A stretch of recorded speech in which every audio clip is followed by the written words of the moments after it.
tonight joining us. Before we start our meeting, Councilmember Hens will offer a word of prayer. If you'll pray with me. Father, we bless you. We worship you. We give you this time. We ask for clarity of mind. We ask for direction. We ask for favor. We long to see your kingdom come to Nacogdoches and your will be done on earth and Nac as it is in heaven. We want to see people prosper. We want to see lives thrive. We want to see our educational system thrive. We want to see people walk in prosperity and in health. Give us favor to make decisions that lead us in that direction. We love you and we trust you. In Jesus' name, amen. Amen. Now call the meeting of January 21st, 2020 to order. Second on our agenda is community recognition. So if Mr. Jeffers would please join me at the front. I know. Many of you know that this man is a little bit of an introvert. It's not like a fuss made over him, and asked that we please keep this short and sweet if we felt like we must do anything at all. And so that's what I have done. I've written down a few things because every time I tried to just wing it, it went on and on and on and got kind of sloppy. So please bear with me just really quickly. The city of Nacogdoches is grateful you chose to spend part, and hopefully the best part, of your career here in Nacogdoches. We thank you for sharing your knowledge, your expertise, and leadership in further expanding Nacogdoches as a great place to live. You leave our city in great shape financially and well respected throughout the state of Texas, and you are leaving a dedicated staff, well taught and well mentored. You've shown commitment, integrity, professionalism, and kindness during your tenure. So from the employees who have served alongside you, from the members of council with whom you've had endless hours of patience, and from the citizens of Nacogdoches, you have our sincere thanks, our admiration, and our deepest respect. We wish you health, happiness, and a long, fulfilling retirement. Thank you. You're very, very welcome.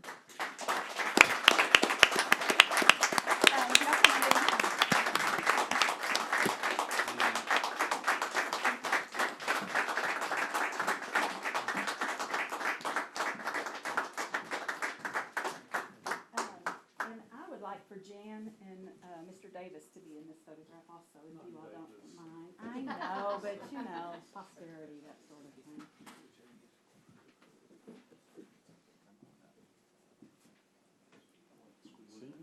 He's the photographer? I want to record He won. That's kind of scary. visual. I'd ask that you would turn to the right, please.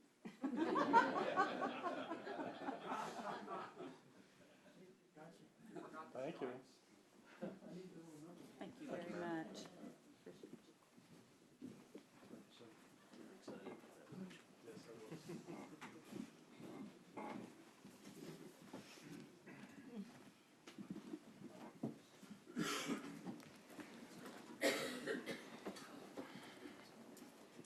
We did not have any citizens sign up for our open forum, so we will move on to agenda item number 4, items to be removed from the consent agenda. So of those 2 items, if there's a council member that needs to pull one of those for discussion, if not, Chair will entertain a motion for approval. Motion to approve. Second. Been moved and seconded that we approve the consent agenda as it's presented. If there's no further discussion, all those in favor, please say aye. Aye. All those opposed, motion passes. For our regular agenda, tonight is one of our work session evenings, and so we are going to have a discussion first about infrastructure. City manager will come up and do a short presentation, then we will allow public comment.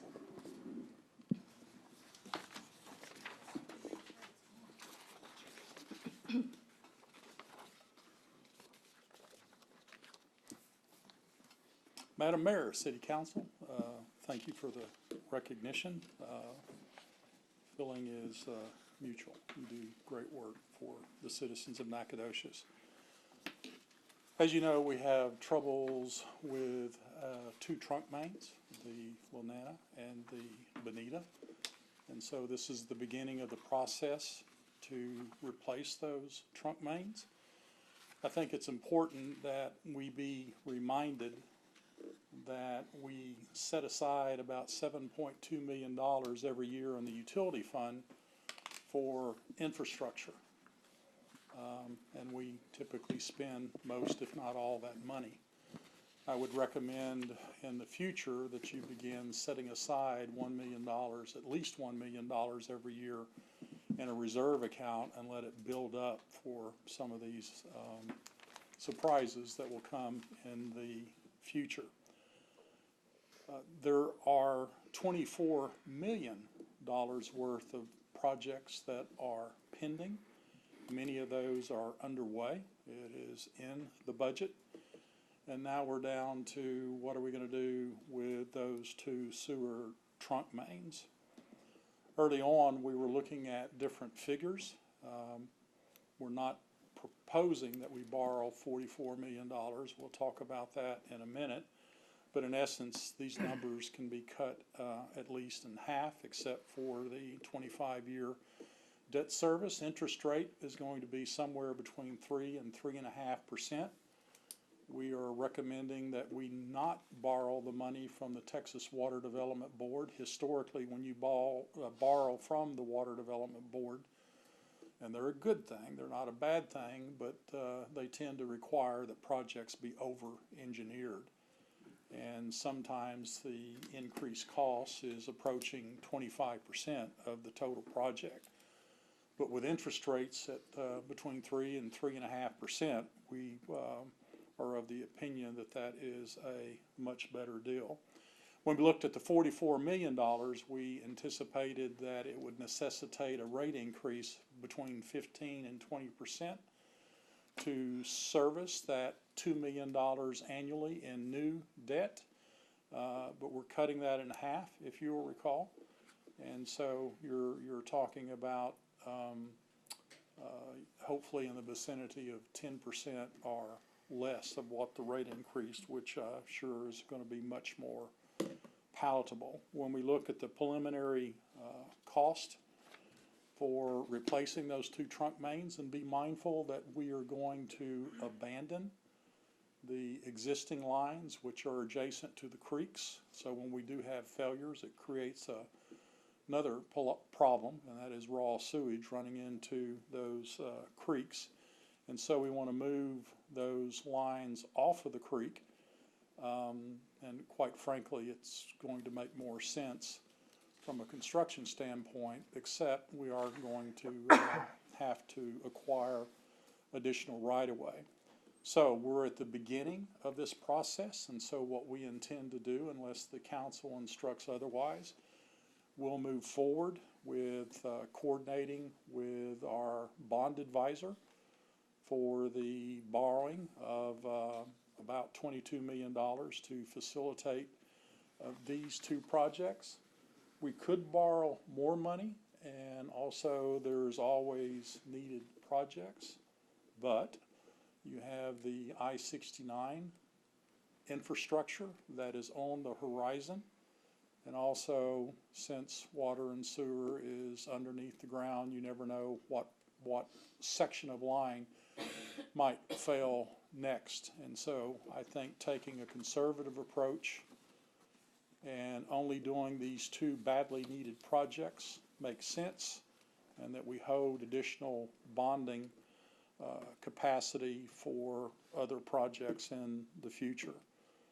Madam Mayor, I'll stand down for public comment and we'll return for your interrogation. Of course, thank you. Is there anyone that would like to speak to this agenda item? Okay, hearing none. Council, questions, comments for Mr. Jeffers? Just one question on the additional 1 million plus. Is that additional to the 7 million that's already gone in? It's part of the 7 million. So right now, we're setting aside $7.2 million to fund infrastructure. Right. We're talking about carving out at least $1 million of that, preferably more, and set it aside for future projects.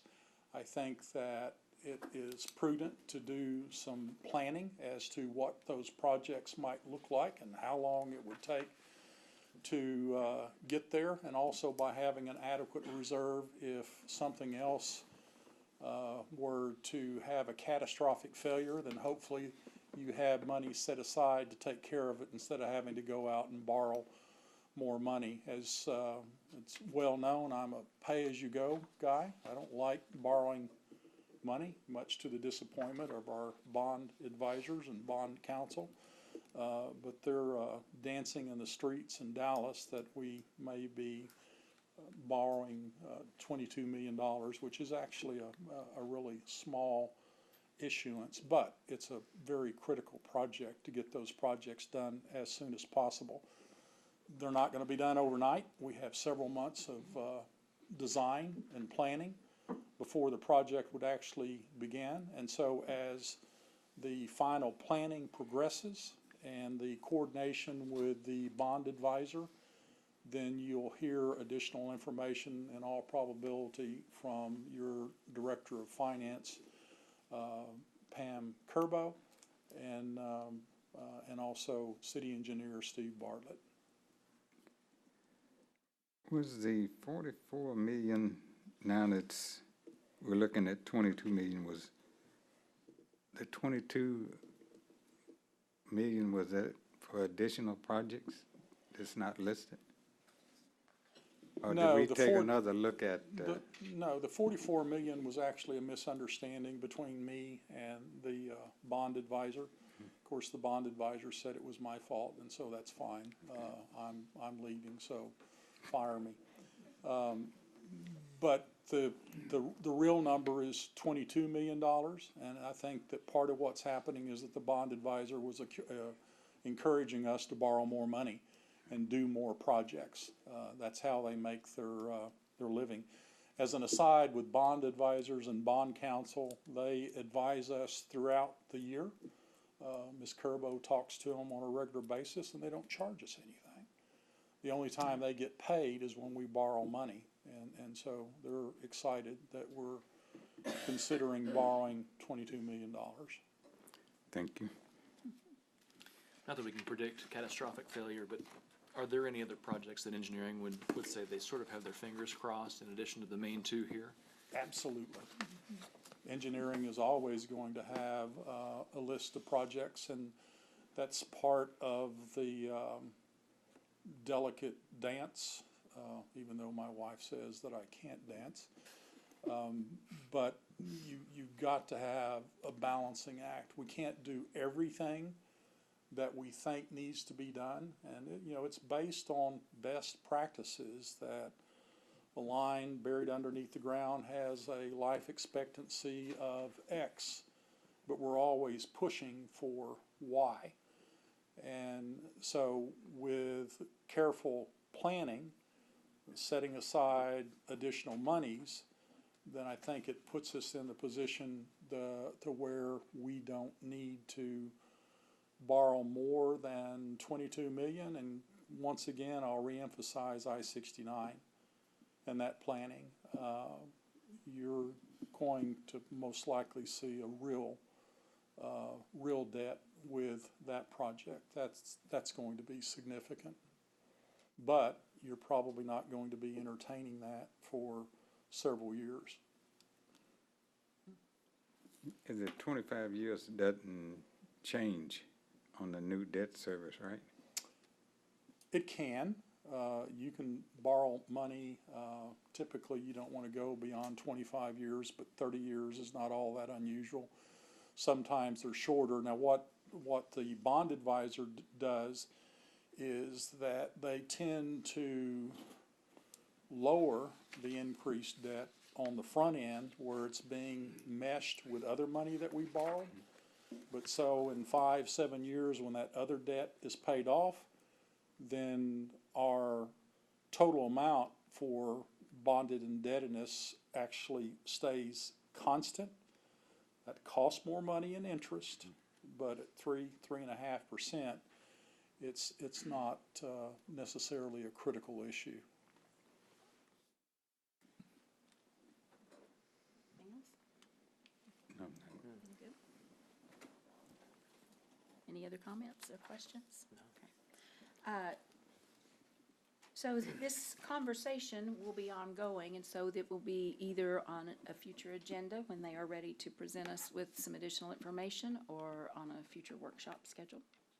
correct? Probably a work session agenda until we get farther along. And what we're going to focus on now is meshing the borrowing of the money with the preparation of plans and going out for bids and the letting of the project.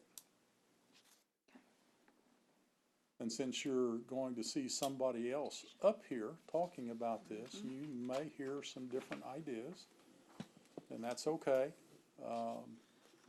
Different ideas, they're not necessarily better or worse, they're just different. And city council makes the final decision, and I think it's important that you consider all the potential pluses and minuses of the action that we're taking.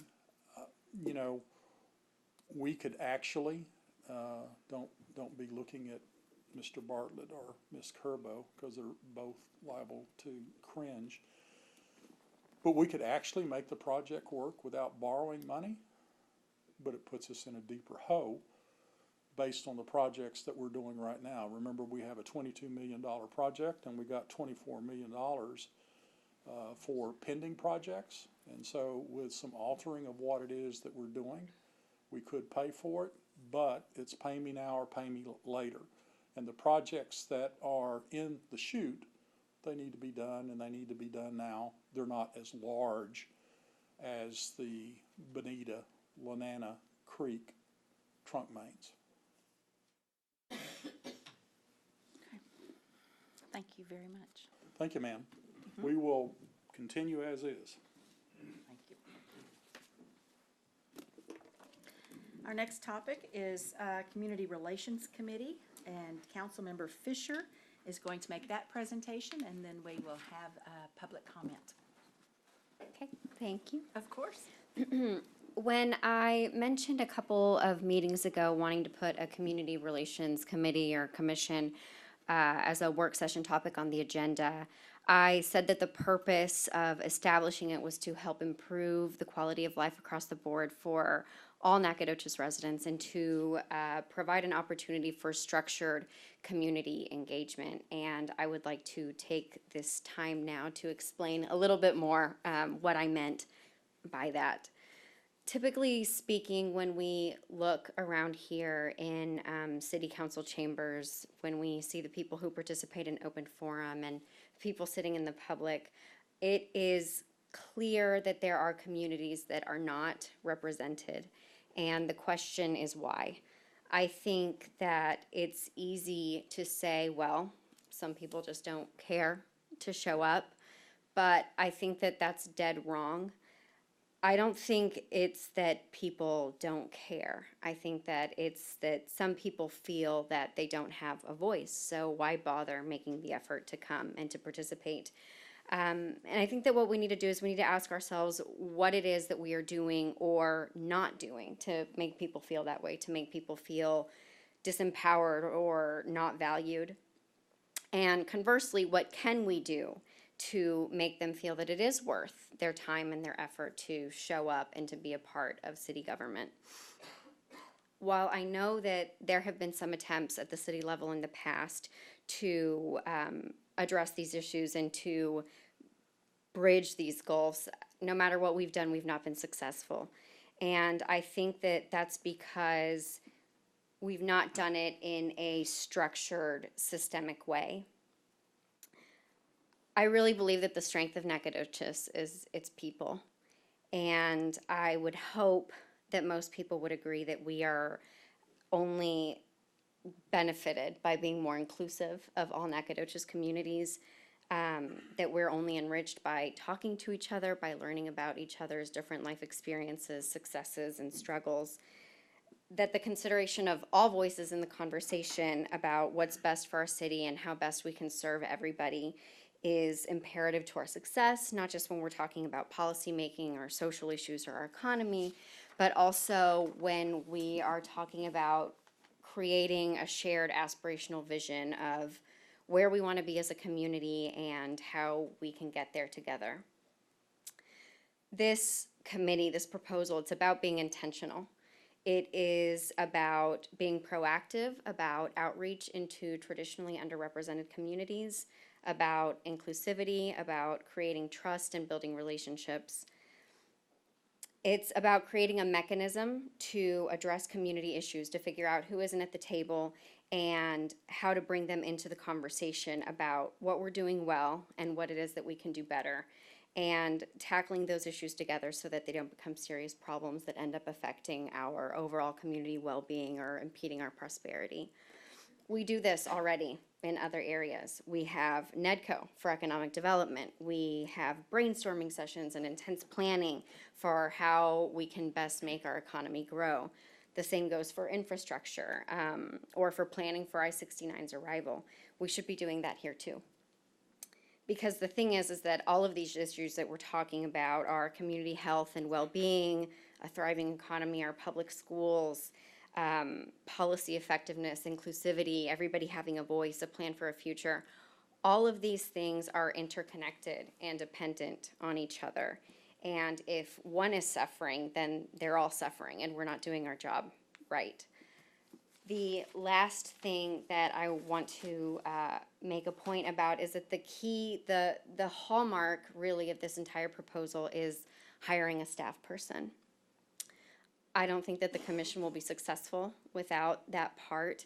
If we want to be proactive, if we want to make sure that we aren't creating a city board just to say that we've created another city board, then we need a dedicated full-time staff person to provide support and oversight to the committee, to proactively assist the committee in addressing issues, to create an assertive outreach and trust-building program, and to concentrate on long overlooked issues and placing them in a position of prominence to be addressed. This committed approach of hiring a staff person is the crux. It is what differentiates the this proposal from others that have fallen victim to inaction. I know that our town has the heart for this. We just haven't had the mechanism in place, at least not in a structured, intentional, long-term committed way, and that's what this is about. Mayor Brophy, I'll now be quiet and allow for public comment and council discussion. Very well. So now what we would like to do is if anyone would like to come up and make a comment, of course, we'd like for you to keep your time maybe to about 3 minutes or so if that's possible. But please come on ahead. Would someone like to make a comment? Yes, ma'am.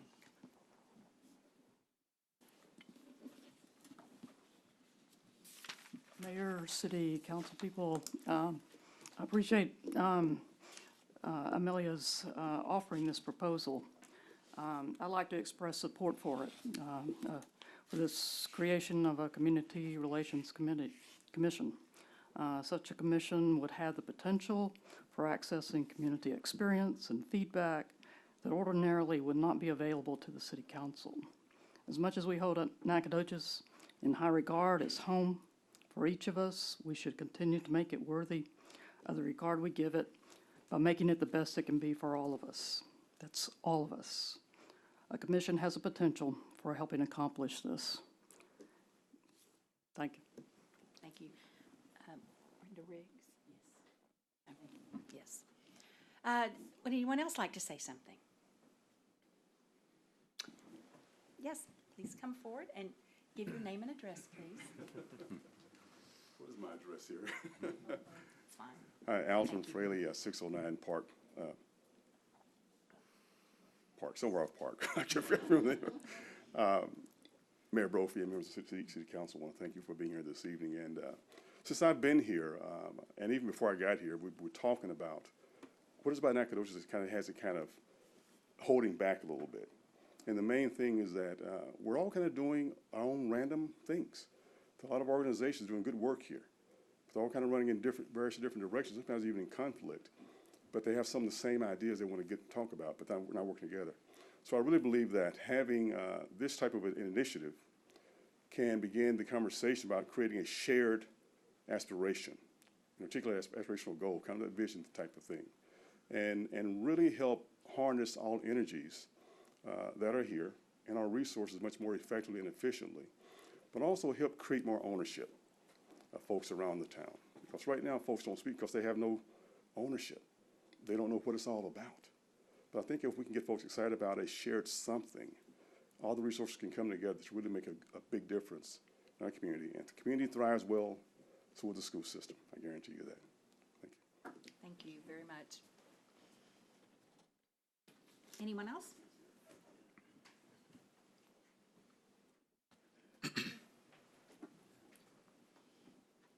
Good evening, Chief. Good evening, Mayor and Council. I would come to you this evening on 3 different levels: the airport guy, the police department guy, and the private citizen guy.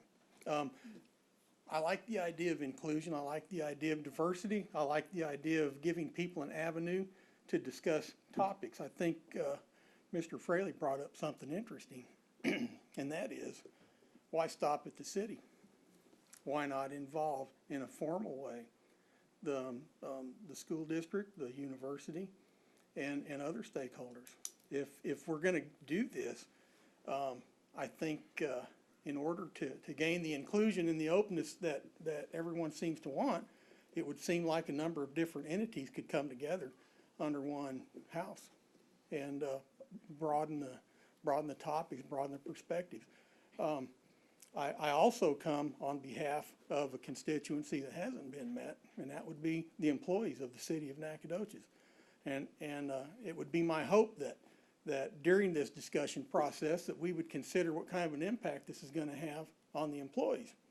And I think that we have a need among the employees in a lot of different areas. I think we all know that we probably don't pay what is often deserved to a lot of our employees, and I would hope that the Nacogdoches, city of Nacogdoches employees would have a voice in this also. And I think that's one aspect that I haven't heard discussed that I would like to be considered in this. So if you get more input from the citizens, however that comes about, I think the manner in which the solution, because I think there is a problem and there needs to be a solution, the manner in which it's applied is significant. And I know that there are a lot of good minds and good heads thinking about this. And so I think that no matter what, I think we need to spend some significant time on the makeup and the parameters in which a group like this would be used, and how, and the manner in which it is used, and what is their scope and authority and all those kind of things. I think it's a big discussion. I think it's a big decision. And yes, I would commit to being a useful part of that discussion. And so for whatever that is worth, I appreciate the time. Thank you. Thank you very much. Anyone else? Amber, yeah. Good evening. Good evening. Amber Teal. I want to say how grateful I am that this is even an option now. I've been in Nacogdoches all of my life, so 30 plus or minus 3 years, and I've never seen anything like this even be possible, or even thought it would be possible. I do a lot of community work, and honestly, a lot of people want to come to the table. They don't know how. They don't know how things work. They're intimidated for whatever reason. And I hear a lot of things, and I shared it today on Facebook when I saw it on the agenda, and people were so excited, and they want to be here. They have work, whatever reason, but I'm so excited that this is a possibility, and I'm hoping that this will bring everyone to the table and make everyone feel valued in Nacogdoches and build that trust gap because it is there, whether you see it or not, it's there.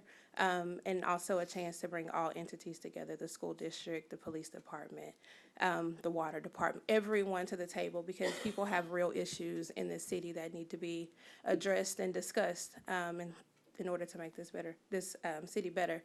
And I always joke about this, but you know, we say Nacogdoches is the oldest town in Texas. Why can't we use this to be the best town in Texas? Because I think that's what it takes, is everybody coming together to make this town better. Thank you. Thank you.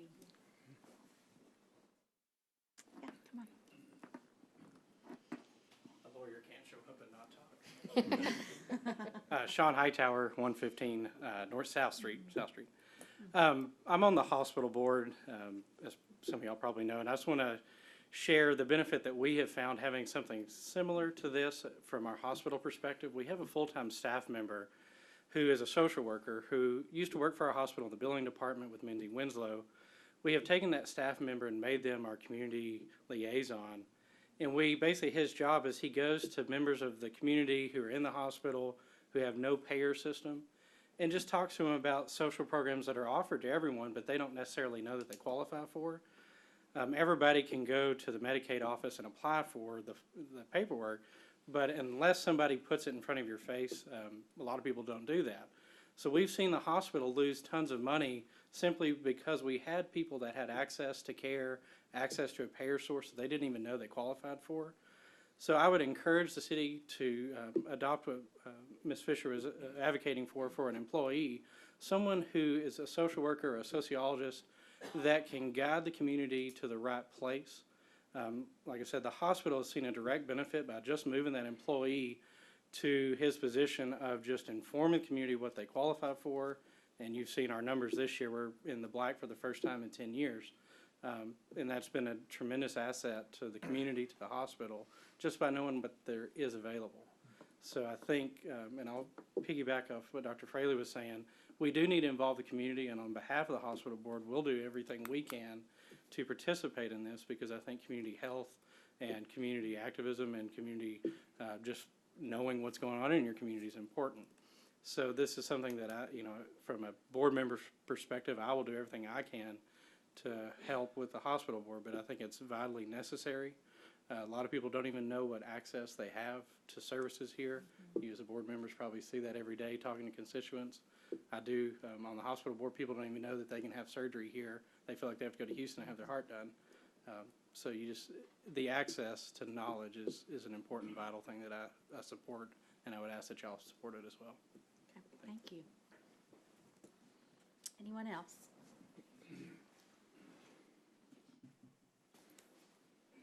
Mr. Neal, good evening. Good evening. Good evening, Mayor and Council. Thank you all for all you do for this community, and we appreciate it. Thank you very much. I just want to share that I certainly support the concept Councilman Fisher has shared. You know, one of the things that we talked about, the shared vision and putting it all together in our community. You know, we all have many things in common. One particular, we all care about this community. We love this community, want to develop and be the best community we possibly can. One of the things in that process of shared vision is that one of the things we need to just listen to each other.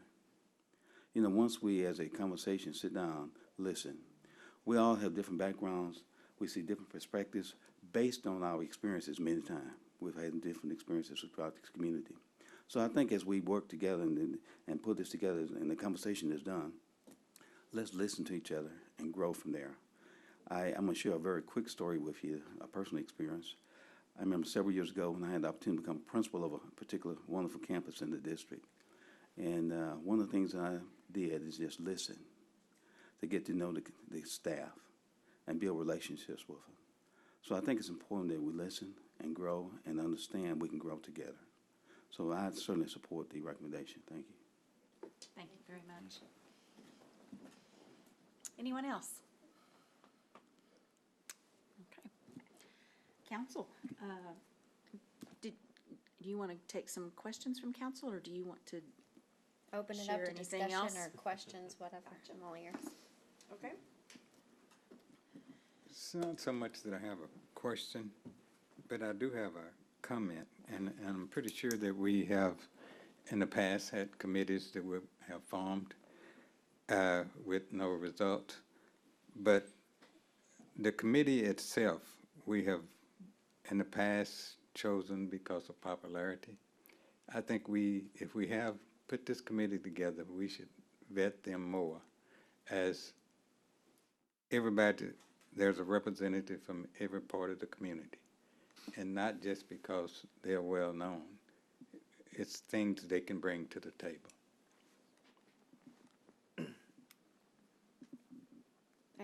Yes, I absolutely agree with that. I think that the success of this depends not just on hiring a person, but on who is on that committee. And it's important that we have people who are collaborative and who want to get things done, and based on those and a commitment to addressing these trust and inclusivity issues versus just, who you are, who says you're a good person.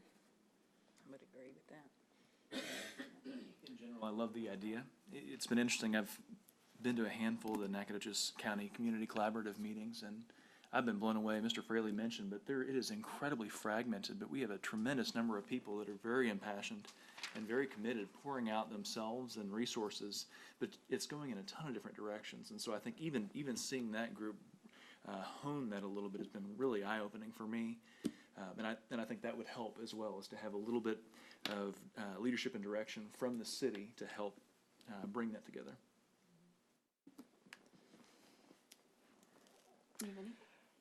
I am mainly curious,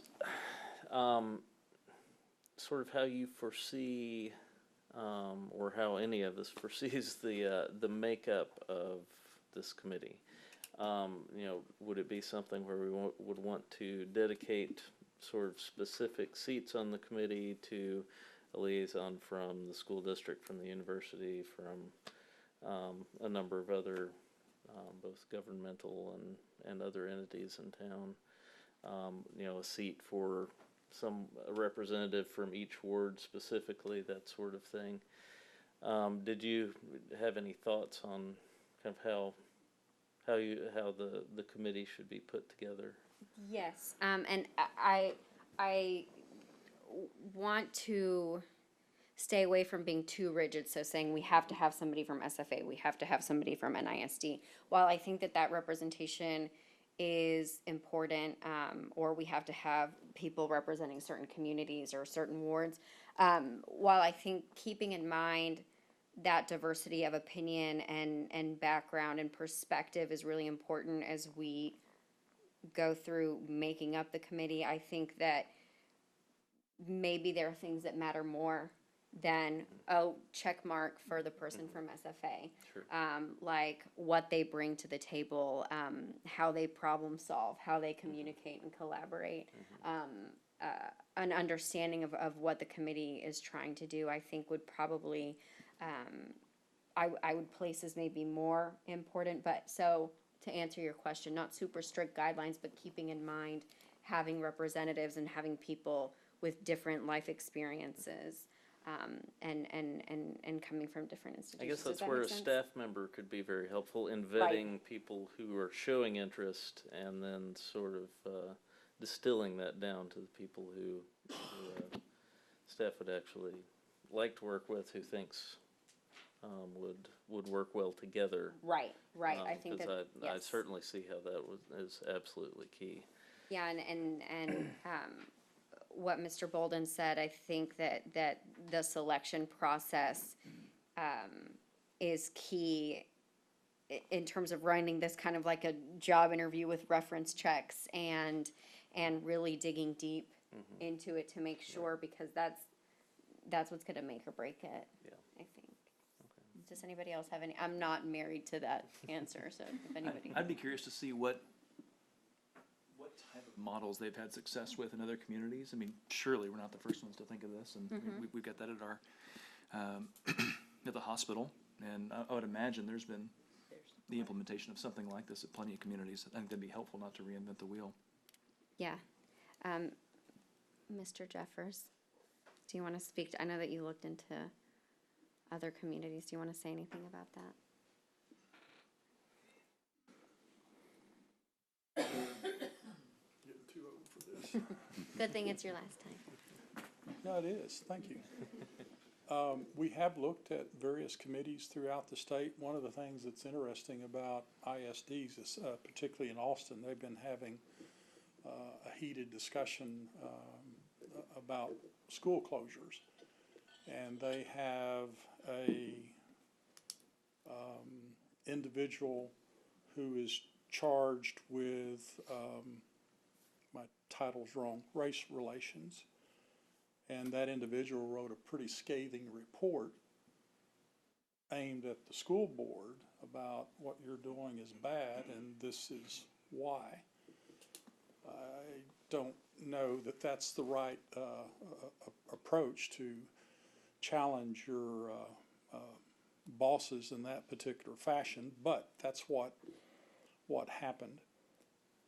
I've had experience with 2 committees, and we tried to support it with staff, and they came out unraveled in about a year because they've got to have more staff support. And so Councilwoman Fisher's idea about a staff person, I agree, is critical. And yes, there are lots of models.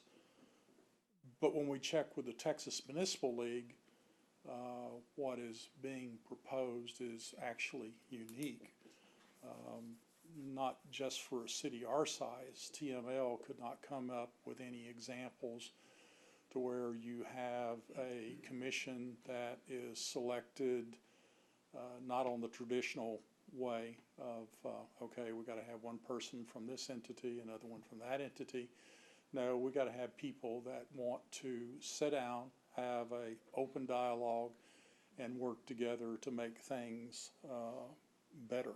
That particular philosophy is not that old, and it is being deployed more and more.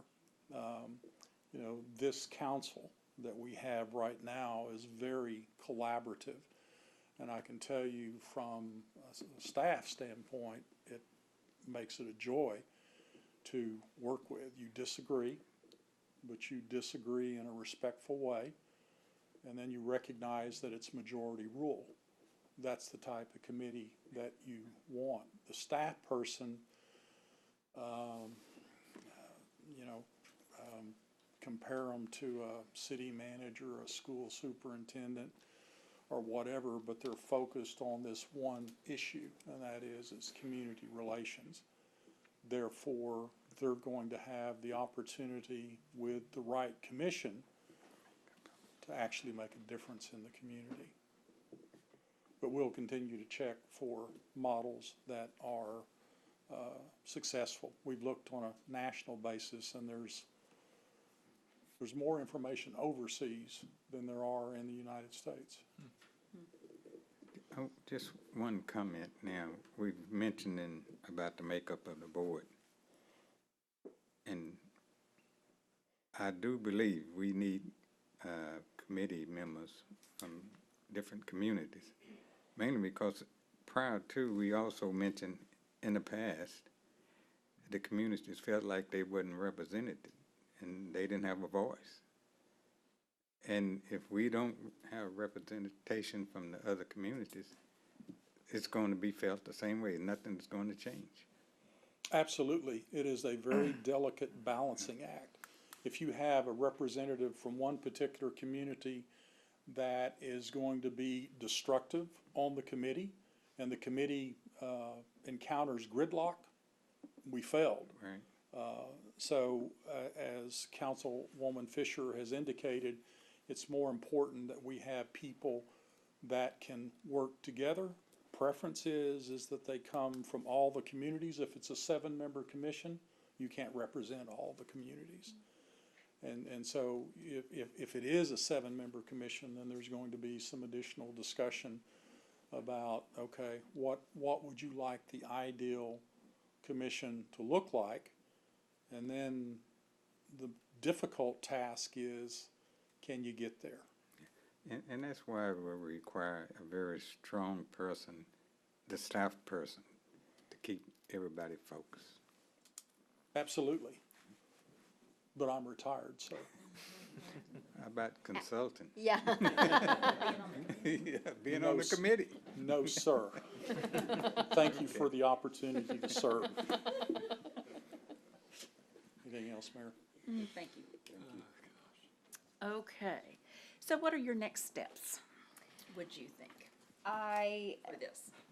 Well, we would Would you like need. for staff to- Well, we would need an ordinance and a budget amendment to provide for the salary for a staff person. I think we could do those separately. I think it makes sense to introduce them together in the same meeting, but I'm flexible. And yeah, so next step is drafting an ordinance and getting input from stakeholders about what that ends up looking like, but I'll plan on doing that in the next few weeks. Okay, and then a little bit more detail on the model of the advisory committee and what you're gonna call it and all of that, okay? Yeah, and if it's Sounds possible to find examples of different ways that it has worked successfully in different communities, whether it's in Texas or elsewhere, to be able to sort of compare and contrast in thinking about how we want to put it together.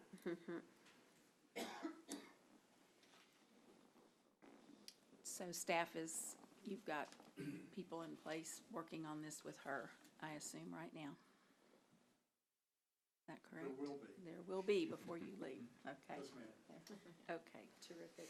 One thing I'd love to see too is that as we begin to build this out, before we go out and look for somebody, I'd love to have a job description with some, Yes. they're not in finance, but I'd love to see some objectives and some milestones and some targets for them to hit. That way we can come back to the community and say your funds are well spent. It's not just a Right. fluffy Right. Tetris position. Right. I mean, I think that the only thing that I would say, and I agree with that, but is that we don't know what the problems are. And that's part of the purpose of creating the committee and having a staff person is to figure that out. I think that we have to do some initial trust building and investigation kind of on the front end so that we know what metrics it is. You know, how do we know what a solution is if we don't know the It's problems? happiness level. We need to Right. go up 20% the first year. I'll write that down. Be great. Sounds good. Okay, any other comments about this? Okay, hearing none. Our next item is to consider our next work session topic, which will be at our second meeting in February. I believe, Mr. Anderson, would you be ready Yes. then to revisit your? Yes, Okay. absolutely. yeah. Okay. And I think that since we've had your initial one, this one may take a little bit longer. I propose we devote our time for that meeting to that topic only. Is that That sounds I great. agree. okay with everyone? Get Does more it sound- visual aids together. Oh, good, because it is very, very needed and very interesting. And I believe, let's see, we are not having executive session tonight. So want to thank everyone for coming, and I thank staff for being here. Thank you again, Mr. Jeffers. Thank you, I appreciate it. And our meeting for January 21st, 2020 is adjourned.